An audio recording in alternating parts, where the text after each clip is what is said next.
اب ذرا میں چاہتا ہوں کہ بنی اسرائیل کی تاریخ کا ایک خاکہ ذہن میں جما لیں۔ 1400 قبل مسیح میں حضرت موسیٰ کو تورات ملی، تو 1400 قبل مسیح سے بنی اسرائیل ایک امت کی حیثیت سے ان کی تاریخ شروع ہوئی۔ حضرت موسیٰ کے زمانے میں جب تورات حاصل کرنے کے بعد پھر آپ آگے بڑھے فلسطین کی طرف، اور آپ نے بنی اسرائیل سے کہا کہ اب داخل ہو جاؤ اور جنگ کرو، جو لوگ یہاں ہیں انہیں یہاں سے نکالو، مشرکین ہیں، نہایت گمراہ قومیں یہاں آباد ہیں، یہاں سے نکالو، تاکہ یہ سرزمین جہاں تمہارے جد امجد ابراہیم رہتے تھے، یہ سرزمین جہاں تمہارے جد امجد اسحاق رہتے تھے، حضرت یعقوب رہتے تھے، اور جہاں سے وہ ہجرت کر کے مصر تشریف لے گئے تھے، تم دوبارہ وہ زمین حاصل کر لو۔ لیکن انہوں نے جنگ سے صاف انکار کر دیا۔ فَاذْهَبْ أَنْتَ وَرَبُّكَ فَقَاتِلَا إِنَّا هَاهُنَا قَاعِدُونَ، اے موسیٰ جاؤ، تم جاؤ، تمہارا رب جائے، تم جا کے جنگ کرو، وہ تو بڑے قوی الجثہ لوگ ہیں، بڑے خوخار لوگ ہیں، ہم ان سے جنگ کرنے کی پوزیشن میں نہیں ہیں، ہم تو یہاں بیٹھے ہیں۔ حضرت موسیٰ پر اس قدر شدید بیزاری طاری ہوئی، آپ نے اللہ کی جناب میں دعا کی، رب انی لا املک الا نفسی و اخی، پروردگار مجھے تو اختیار ہے تو اپنی جان پر اور اپنے بھائی ہارون کی جان پر۔ اور یہ پوری قوم انکار کیے بیٹھی ہے۔ 6 لاکھ میں سے صرف 2 افراد نکلے تھے، یوشع ابن نون جو بعد میں جانشین ہوئے حضرت موسیٰ کے اور نبی تھے، جوشوا کہتے ہیں بائبل میں انہیں، اور کالب بن یفنہ، یہ دو رسول، 2 ان کے یہ امتی، 4 آدمی۔ ظاہر بات ہے کہ وہ کیسے جنگ کرتے۔ تو حضرت موسیٰ کی دعا تھی کہ رب انی لا املک نفسی الا نفسی واخی فافرق بیننا و بین القوم الفاسقین، تو اے اللہ اب ہمارے اور ان فاسقوں کے درمیان علیحدگی کر دے، میں اب ان کے ساتھ نہیں رہنا چاہتا، ان ناہنجاروں کے ساتھ نہیں رہنا چاہتا۔ اللہ نے فرمایا نہیں موسیٰ، رہنا تو ہوگا تمہیں انہی کے ساتھ، البتہ انہیں ہم یہ سزا دے رہے ہیں کہ 40 برس تک یہ ارض مقدس اب ان پر حرام ہو گئی، اسی صحرائے سینا میں بھٹکتے پھریں گے، یتیہون فی الارض، اسی سے اس سینا کے صحرا کو صحرائے تیہ کہا جاتا ہے، یتیہون فی الارض۔ اسی 40 سال کے دوران میں حضرت موسیٰ کا انتقال ہو گیا، حضرت ہارون کا انتقال ہو گیا، بلکہ یوں سمجھیے کہ تقریباً پوری نسل جو مصر سے نکل کر آئی تھی وہ فوت ہو گئی۔ اب ایک نئی نسل پیدا ہوئی صحرا میں، جو غلامی کا داغ اٹھائے ہوئے نہیں تھی، صحرا کی وسعتوں میں پیدا ہوئے۔ جیسے کہ اقبال کہتا ہے، فطرت کے مقاصد کی کرتا ہے نگہبانی، یا بندہ صحرائی یا مرد کوہستانی۔ شہری لوگوں کے اندر تو طرح طرح کی کمزوریاں آ جاتی ہیں، اخلاقی اعتبار سے بھی، بڑے بڑے شہر ان کے اندر جو بھی خرابیاں آتی ہیں وہ سب کو معلوم ہے۔ تو فطرت کے مقاصد کی کرتا ہے نگہبانی، یا بندہ صحرائی یا مرد کوہستانی۔ تو صحرا میں جو نسل پیدا ہوئی اب 40 سالوں میں، اور وہ جوان ہو گئی، اس نے پھر جوشوا یعنی حضرت یوشع ابن نون کی سرکردگی میں جہاد کیا، قتال کیا۔ جیریکو، اریحا اس کا نام تھا، آج کل آپ پڑھتے ہوں گے اخبارات میں، تو اسرائیل میں اور جو فلسطین کے شہروں میں جیریکو ایک مشہور شہر ہے، سب سے پہلے وہ فتح کیا، اس کے بعد پورا فلسطین فتح کر لیا۔ غلطی یہ کی کہ کوئی ایک مرکزی حکومت قائم نہیں کی، 12 قبیلوں نے 12 چھوٹی چھوٹی ریاستیں بنا لی۔ اب 12 ریاستیں ہوں گی تو آپس میں کھٹ پٹ بھی ہوگی، اختلافات بھی ہوں گے۔ جیسے ہمارے دور زوال میں ہندوستان میں جب مغلیہ سلطنت کا جو کنٹرول تھا وہ ڈھیلا پڑ گیا، تو اب ہر جگہ پر راجے ہیں، مہاراجے ہیں، نواب ہیں، لوکل لوگ کھڑے ہو گئے، اور ان پر کوئی کنٹرول اب مرکز کا نہیں رہا۔ پھر وہ آپس میں لڑتے بھی تھے، یہ آپس میں لڑتے بھی تھے، اور جو قریب کے مشرک قبائل تھے ان سے ایک دوسرے کے خلاف مدد بھی لیتے تھے، ان سے شادیاں بھی کی، ان سے خلا ملا بھی رکھا، مشرکانہ اوہام بھی پیدا ہو گئے، غلط رسومات بھی انہوں نے اپنے ان مشرک ہمسایوں سے سیکھ لی۔ تو پھر ان پر ایک سزا مسلط ہوئی اور جو آس پاس کے مشرک قبائل تھے انہوں نے انہیں فتح کر کے انہیں اپنے گھروں سے نکال دیا۔ 300 برس اس کیفیت میں گزرے ہیں۔ اس کے بعد جب ان کا حال یہ ہو گیا کہ اپنے گھروں سے نکال دیے گئے، ان کے بیٹوں کو روک لیا گیا غلام بنانے کے لیے، تو پھر انہوں نے وقت کے نبی سے کہا کہ ہمارے لیے ایک بادشاہ آپ معین کر دیں، سپہ سالار معین کر دیں کہ ہم اس کی قیادت میں قتال کریں۔ وہ واقعہ قرآن مجید میں سورہ بقرہ میں تفصیل سے ہے، میں اس کی تفصیل میں نہیں جانا چاہتا۔ بہرحال اس کے نتیجے میں حضرت طالوت، پھر حضرت داؤد، پھر حضرت سلیمان، یہ 100 برس ہیں جن میں اس کو کہنا چاہیے کہ ان کا پہلا سنہری دور، جسے میں کہہ رہا ہوں ان کی خلافت راشدہ۔ یعنی فرق نوٹ کیجئے، ہماری خلافت راشدہ دور نبوت سے متصل ہے، کوئی فصل نہیں ہے اس کے مابین، لیکن ان کی خلافت راشدہ میں 300 برس کا فصل ہے۔ دور نبوت حضرت موسیٰ علیہ السلام کا 300 سے بھی تقریباً 350 برس، وہ بھی شمار کر لیجئے، جو صحرائے تیہ میں بھٹکتے ہوئے گزرے۔ بہرحال یہ 100 سال ان کے بڑے شاندار تھے حضرت داؤد کی حکومت، اور حضرت سلیمان کی حکومت تو اس اعتبار سے پوری انسانی تاریخ میں یونیک ہے کہ ہوا پر بھی انہیں کنٹرول دے دیا گیا، جنات ان کے تسلط میں آ گئے، اور پرندوں اور جانوروں کی بولیاں بھی ان کو سکھا دی گئیں۔ اس قسم کی حکومت تو اللہ نے کسی اور کو کبھی دی ہی نہیں۔ لیکن پھر اب ان کا دور زوال شروع ہوا۔ حضرت سلیمان کے 2 بیٹوں کے درمیان سلطنت تقسیم ہو گئی۔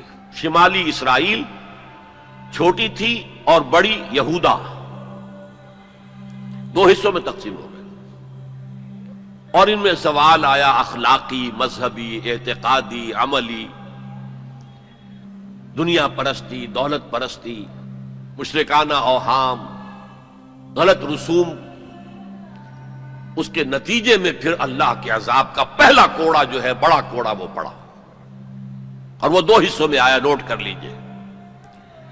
پہلے اشوریوں نے، سیریا کے رہنے والے اشوریوں نے حملہ کیا اور شمالی سلطنت اسرائیل کو تہس نہس کر دیا، ختم کر دیا۔ یہ ہوا ہے تقریباً 700 قبل مسیح۔ خلافت راشدہ ان کی ہے 1000 قبل مسیح سے لے کے 900 قبل مسیح تک، تو گویا کہ اس کے 200 برس کے بعد سلطنت اسرائیل ختم۔ سلطنت یہودا رہی، لیکن اس میں بھی وہ زوال جاری رہا۔ تو تقریباً 125 سال کے بعد پھر نیبوکڈنیزر کا جو حملہ آیا ہے، king of Babylonia, the Chaldean emperor, یہ علاقہ کلدانیہ کہلاتا ہے، اور یہی تو حضرت ابراہیم کا مولد ہے، جہاں ان کی ولادت ہوئی ہے، شہر ار، وہ اسی عراق میں ہے۔ عراق کا پرانا نام جو ہے وہ بیبیلونیا ہے، بابل۔ نیبوکڈنیزر نے جو حملہ کیا ہے، 6 لاکھ یہودی اپنی جگہ پر قتل کیے، اور 6 لاکھ کو قیدی بنا کر لے گیا، بھیڑوں بکریوں کی طرح، جیسے ریوڑ ہانک کے لے جائے جاتے ہیں، لے جائے گئے۔ 6 لاکھ بیبیلونیا لے گیا، وہاں انہیں قید کے اندر رکھا۔ یہ ان کا پہلا بہت ہی بڑا جو ہے اللہ کے عذاب کا دور تھا۔ اس میں اس نے یروشلم کی اینٹ سے اینٹ بجا دی، کوئی ایک انسان وہاں زندہ باقی نہیں رہنے دیا، اور حضرت سلیمان کی بنائی ہوئی مسجد کو اس نے مسمار کر دیا، اور اس میں 2 اینٹیں بھی سلامت نہیں رہی۔ قرآن میں جو سورہ بقرہ میں ذکر ہے، او کالذی مر علی قریۃ وہی خاویۃ علی عروشہا، یہ واقعہ حضرت عزیر علیہ السلام کا۔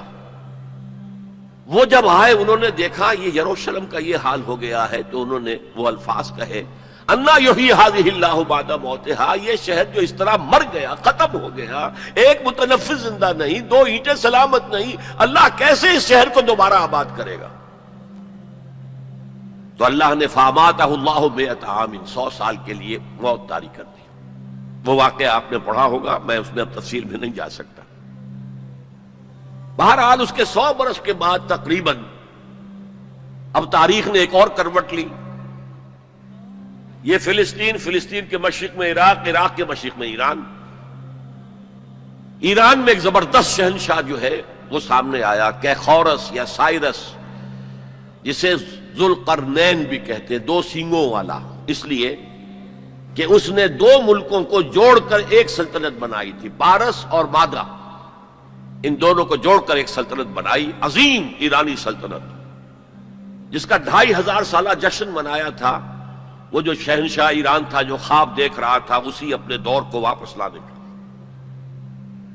سائرس جو ہے اس نے حملہ کیا بیبیلونیا پر اور ان کی حکومت ختم کی۔ نبوکڈ نظر کے جو بھی وہاں اس وقت وارث تھے، اور یہودیوں کو اجازت دے دی کہ اب تم جاؤ، جا سکتے ہو، جا کر اپنا معبد بھی دوبارہ تعمیر کر سکتے ہو۔ اس نے مدد بھی کی، اس کے جانشینوں نے بھی مدد کی، ساز و سامان بھی جاؤ بناؤ اور اپنی سلطنت میں دوبارہ آباد ہو جاؤ۔ اس وقت حضرت عزیر علیہ السلام کی دعوت توبہ کی بنا، توبہ کرو توبہ کرو توبہ کرو، ریپینٹ ریپینٹ ریپینٹ، اصلاح کرو اپنے اعمال کی، اپنے عقائد کی۔ اور یہ دعوت مفید ہوئی اور ایک رینائسنس ہو گیا، احیاء ہو گیا بنی اسرائیل کے اندر، مذہبی، روحانی، اخلاقی اعتبار سے ایک احیاء ہو گیا۔ چنانچہ اللہ تعالیٰ نے اب ان کی مدد کی، ان کو مال بھی دیے، ان کو اولاد بھی دی، ان کی تعداد بھی بہت بڑھ گئی، اور اب پھر 100 سالہ ان کا دور آیا ہے جو بہت عظمت کا ہے۔ ثم رددنا لكم الكرة عليهم وامددناكم باموال وبنين وجعلناكم اكثر نفيرا۔ اس کو کہتے ہیں تاریخ میں مکابی امپائر۔ زمینی رقبے کے اعتبار سے یہ حضرت سلیمان کی سلطنت سے بھی بڑی تھی، اگرچہ میں ذکر کر چکا ہوں حضرت سلیمان کی حکومت کا کچھ اور ہی معاملہ تھا، وہ تو کسی اور کا ہوا ہی نہیں، لیکن زمینی رقبہ مکابی سلطنت کا حضرت سلیمان کی سلطنت سے بھی بڑا تھا۔ لیکن اس کے بعد پھر وہی ہوا، پھر وہی زوال، پھر اسی طریقے سے مشرکانہ اوہام عقائد کے اندر گھس گئے، بدعات، رسومات نئی سے نئی، اپنے آس پاس کے اڑوس پڑوس کے لوگوں سے چیزیں سیکھ کر اپنے اندر داخل کرنا، دنیا پرستی، شہوت پرستی، پھر ان کے اوپر عذاب کے کوڑے برسے۔ یہ ہے وَإِذَا جَاءَ وَعْدُ الْآخِرَةِ بَعَثْنَا عَلَيْكُمْ عِبَادًا لَنَا أُولِي بَأْسٍ شَدِيدٍ لِيَسُوءُوا وُجُوهَكُمْ وَلِيَدْخُلُوا الْمَسْجِدَ كَمَا دَخَلُوهُ أَوَّلَ مَرَّةٍ۔ یہ مکابی سلطنت کے دور میں وہ ہیکل سلیمانی یا مسجد اقصی حضرت سلیمان کی دوبارہ تعمیر کر دی گئی تھی، اسے وہ کہتے ہیں سیکنڈ ٹیمپل۔ لیکن ان پر اب جو آئے کوڑے وہ یورپ سے آئے، پہلے گریکس آئے، Alexander the great and Seleucus, ان کی حکومت ان پر قائم رہی، انہوں نے روندا پاؤں تلے ان کو۔ پھر رومنز آ گئے، رومنز نے فتح کیا علاقہ، انہوں نے اس طرح کا نظام قائم کیا، براہ راست حکومت اپنی نہیں رکھی جیسے ہمارے ہاں ہوتا تھا انگریز کے دور میں، راجواڑے اور نوابوں کا علاقہ، نواب بیٹھے ہوئے لیکن اوپر ریزیڈنٹ ایک بیٹھا ہوا ہے، اصل پالیسی اس کے ہاتھ میں ہوتی تھی، اصل میں تو انگریز کی حکومت تھی، لیکن دکھاوے کے لیے راجہ، مہاراجہ اور نواب تھے۔ اس طرح وہ یہودی حکومت انہوں نے قائم رکھی وہاں، لیکن اصل طاقت اپنے ہاتھ میں رکھی۔ تو کچھ یہودی بار بار بغاوتیں کرتے رہے، وہ چاہتے تھے کہ رومن سے ہم خلاصی حاصل کریں، اور ان کو دبایا بھی جاتا رہا۔ اسی دور میں حضرت مسیح کی ولادت ہوئی، اسی دور میں پھر انہوں نے اپنی دعوت پیش کی، اسی دور میں پھر ان کے بڑے بڑے جو صوفیاء تھے، فقہاء تھے، مفتی حضرات تھے، انہوں نے حضرت مسیح کو کافر اور مرتد واجب القتل قرار دیا، اور اپنے بس پڑتے انہیں سولی پر چڑھوا کے دم لیا، اگرچہ اللہ نے جو کچھ کیا وہ بالکل مختلف ہے، انہیں سولی پر چڑھنے ہی نہیں دیا، ولیکن شبہ لہم، ایک اور شخص کی شباہت بنا دی گئی حضرت عیسیٰ کی سی، اور وہ ہے جو سولی چڑھا اور گرفتار ہوا۔ اور انجیل برنباس سے معلوم ہوتا ہے، ہمارے پاس اس کا کوئی سورس نہیں تھی، ہمارے کسی مفسر نے، کسی محدث نے حضور سے بھی نقل نہیں کیا، لہذا ہمیں یہ تو معلوم تھا، یہ تو ہمارا عقیدہ ہے کہ حضرت مسیح سولی نہیں چڑھے، وہ قتل نہیں ہوئے، ما قتلوہ وما صلبوہ ولکن شبہ لہم، لیکن کیسے شبہ کیا، کس کو مشابہ بنایا، کون سولی چڑھا، ہمیں معلوم نہیں تھا۔ یہ تو پوپ کی لائبریری سے نکلی ہے انجیل برناباس، ایونجیلیم برنابے، اس نے واضح کیا ہے کہ جس حواری نے دھوکہ دیا تھا یا غداری کی تھی، اسی کی شکل اللہ نے حضرت عیسیٰ کی سی بنا دی. اور حضرت عیسیٰ کو جب وہ سپاہی پکڑنے کے لیے آئے تو جس کوٹھڑی میں وہ بیٹھے ہوئے تھے، باغ کے اندر وہ پوش تھے، اس کی چھت پھٹی، 4 فرشتے نازل ہوئے اور حضرت عیسیٰ کو لے گئے، اور اس شخص کی شکل حضرت عیسیٰ کی بنا دی گئی. وہ پکڑا گیا اور وہ سولی چڑھا، واللہ عالم. لیکن یہ قرین قیاس ہے بہت. بہرحال اس کے بعد بھی ان کا زوال باقی رہا. انہوں نے حضرت عیسیٰ کو تو رد کر دیا، انہیں ولد الزنا قرار دیا، حضرت مریم پر تہمت لگائی، بہتان عظیمہ قرآن کہتا ہے، مریم پر بہتان عظیم. اس کے بعد سن 70 عیسوی میں، یعنی حضرت مسیح کے رفع سماوی کے تقریباً 40 برس بعد، پھر ان زیلوٹس نے، یہ جو بار بار بغاوت کرتے تھے یہودیوں میں سے، انہیں زیلوٹس کہا جاتا ہے، بڑے جوشیلے لوگ، انہوں نے ایک بڑی بغاوت کی. تو ایک جو جرنیل تھا رومن، ٹائٹس، تیتوس کہتے ہیں اسے عربی میں، تیتوس، توئے یہ توئے واو سین، ٹائٹس، اس نے پھر جو کرش کیا ہے اس ریبیلین کو، 1,33,000 یہودی ایک دن میں قتل کیے. Second temple again raze to the ground, کوئی اس کی ایک اینٹ بھی سلامت نہیں رہی، سوائے وہ ایک دیوار اس کی جو ہے باقی رہ گئی ہے، جسے یہ ویلنگ وال کہتے ہیں، اور وہاں جاتے ہیں اور ماتم کرتے ہیں اور روتے ہیں اور تورات پڑھتے ہیں. صرف وہ رہ گیا، باقی کچھ نہیں رہا. اور انہیں حکم دے دیا نکل جاؤ یہاں سے، فلسطین سے دفع ہو جاؤ، جہاں سینگ سمائے چلے جاؤ. یورپ میں چلے گئے، ایشیا کے ممالک میں چلے گئے، افریقہ کے ممالک میں چلے گئے، ایران میں آ گئے، ترکی میں آ گئے وغیرہ. یہاں سے ان کا ڈایاسپورا شروع ہوا کہ یہ اپنے وطن سے باہر نکال دیے گئے. ڈایاسپورا، دور انتشار. یہ دور انتشار ان کا جاری رہا جاری رہا جاری رہا جاری رہا جاری رہا تقریباً 1900 برس تک یا 1850 برس تک. اس کے بعد ان کے اندر زائنسٹ موومنٹ کھڑی ہوئی جو سیکولر تھی، ان کا مذہب سے کوئی تعلق نہیں تھا، بیشتر بینکرز تھے. انہوں نے زائنزم کی تحریک کو منظم کیا. 1897 میں انہوں نے protocols of the world Zionism وہ پاس کیے، اور اس کے بعد انہوں نے لابینگ جو کی ہے برطانیہ کی حکومت سے، تو اس سے بالفور ڈکلریشن لے لیا 1917 میں، جس سے انہیں واپس آ کر فلسطین میں آباد ہونے کا حق مل گیا. اس کے بعد 1948 میں ان کی ریاست امریکہ نے قائم کرا دی، یو این او کے تھرو اسرائیل قائم ہو گئی. 1967 میں اس نے اپنی حدود بڑھا لی، اور جو 1948 میں اسرائیل قائم ہوا تھا اس میں یروشلم کو 2 حصوں میں تقسیم کیا گیا تھا. مشرقی حصہ مسلمانوں کے پاس رہے گا، فلسطینیوں کے پاس، مغربی حصہ جو ہے وہ یہودیوں کے پاس رہے گا. اور مشرقی حصے ہی میں وہ ٹیمپل ماؤنٹ ہے جہاں کبھی ہوتا تھا ان کا معبد، وہ اسے چونکہ ٹیمپل کہتے ہیں اس لیے ٹیمپل ماؤنٹ، وہ پہاڑی جس کے اوپر کے وہ ٹیمپل تھا. اور وہاں مسلمانوں کے دور میں وہاں پر مسجد اقصی بن گئی، اور وہاں پر قبۃ الصخرہ، وہ چٹان جہاں سے حضور کا آسمانی سفر شروع ہوا تھا معراج کا، اس چٹان پر عبد الملک بن مروان جو بنو امیہ کا ایک بڑا خلیفہ تھا، بڑا بادشاہ تھا، اس نے یہ ڈوم بنائی جو آج آپ کو نظر آتی ہے ٹی وی کے اندر، ڈوم آف دی راک. اب جو ان کا پروگرام ہے وہ میں پھر بعد میں عرض کروں گا مستقبل کے حوالے سے، لیکن یہ نوٹ کر لیجئے کہ اسی ڈایاسپورا کے دوران، ڈایاسپورا تو شروع ہو گیا سن 70 عیسوی میں، اس کے پورے 500 برس بعد ولادت ہوئی ہے حضور کی صلی اللہ علیہ وسلم. اور اسی عرصے کے دوران سن 300 عیسوی میں ایمپرر کانسٹنٹائن نے عیسائیت قبول کر لی، اور پورا جو ہے رومن امپائر عیسائی ہو گئی. تو حضور کے زمانے میں یروشلم پر قبضہ تھا عیسائیوں کا، ہیرکلیس، ہرقل اس کی حکومت تھی.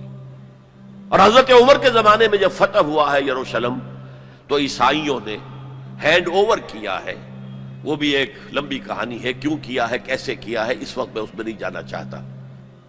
بہرحال یہ